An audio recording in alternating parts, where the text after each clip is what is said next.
Welcome to कहानी अड्डा।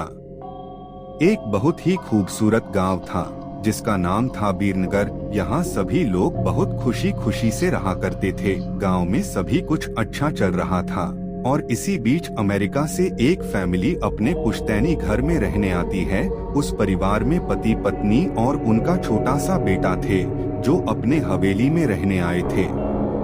सभी के आते ही गांव वालों में खुशी की लहर दौड़ पड़ी, क्योंकि यह फैमिली कोई और नहीं बल्कि इसी गांव में रहने वाले एक पुराने जमींदार की थी और गांव वाले उनकी बहुत इज्जत करते थे। सब कुछ ठीक चल रहा था, लेकिन अचानक एक दिन इस परिवार के बच्चे की तबीयत अचानक बिगड़ने लगती है। सभी को लगता है मौसम का परिवर्तन हुआ होगा, लेकिन बात तो कुछ और ही थी। धीरे धीरे लड़के का चेहरा नीला पड़ने लगा। आनन फानन में परिवार ने डॉक्टर को बुलाया और डॉक्टर को भी कुछ समझ नहीं आया तो उसने पास में ही बने एक हॉस्पिटल में उन्हें स्वास्थ्य परीक्षण के लिए आमंत्रित किया ताकि बच्चे की बीमारी का पता लगाया जा सके। परिवार ने डॉक्टर की सलाह अनुसार हॉस्पिटल जाना जरूरी समझा। सारे परीक्षण होने के बाद भी कुछ नहीं हासिल हुआ। जैसे ही सारा परिवार गांव पहुंचा तो गांव के कुछ बुजुर्गों ने बच्चे की हालत देखकर उन्हें ओझा के पास जाने को कहा। आज भी गांवों में पुराने रीति रिवाज के अनुसार झाड़ फूंक करके इलाज करने की प्रथा कायम है। परिवार सभी सदस्य बच्चे के लिए ओझा के पास भी जाने को तैयार हो गए। गांव के पास ही पहाड़ी में एक बाबा रहते थे जो कि काली विद्या में भी माहिर थे। जैसे ही उनके आश्रम की सीढ़ियों में वह बच्चा अपने परिवार के साथ पहुंचा तो ओझा जोर जोर से चिल्लाने लगे, तू क्यों आई है? इतने बरसों के बाद भी तेरा बदला शांत नहीं हुआ।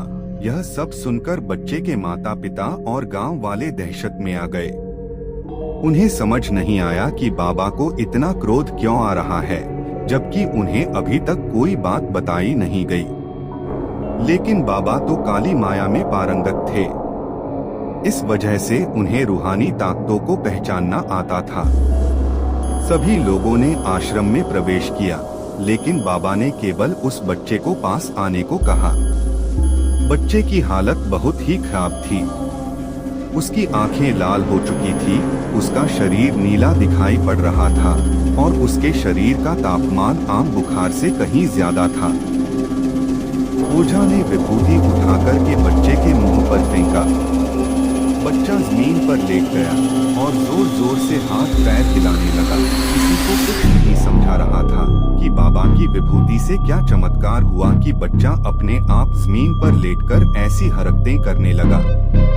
तभी अचानक बच्चा अपने पैर की उंगलियों के बल खड़ा हो जाता है और बहुत ही खूंखार औरत की आवाज में ओझा को उसके पुराने नाम से बुलाया। अरे वो प्रेमनाथ, मैं तुझे नष्ट कर दूंगी। लड़के का ऐसा स्वर सुनकर उसके माँ बाप घबरा गए। लड़के को इस अवस्था में देखकर उन्हें कुछ समझ नहीं आ रहा था कि ऐसा क्यों हो रहा है। तभी ओझा ने एक मंत्र पढ़कर बच्चे को अपने काबू में किया। सारे गांव वाले ओझा से पूछने लग, बाबा ये सब क्या है? यह बच्चा ऐसा क्यों कर रहा है? तभी ओझा ने बताया कि इसके अंदर कोई चुड़ैल आ चुकी है जो कि आज 70 साल पहले चोरी के आरोप में जिंदा जला दी गई थी।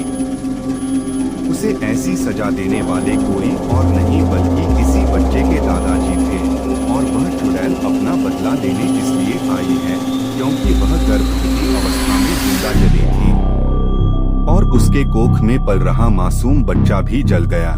इसी वजह से वह उस वंश बच्चे को भी दर्दनाक मौत देना चाहती है ताकि उसका बदला पूरा हो सके। ये सारी कहानी जानने के बाद उसके परिवार वाले ओझा के सामने गिड़गिड़ाने लगे और अपने बच्चे की जान की भीख मांगने लगे।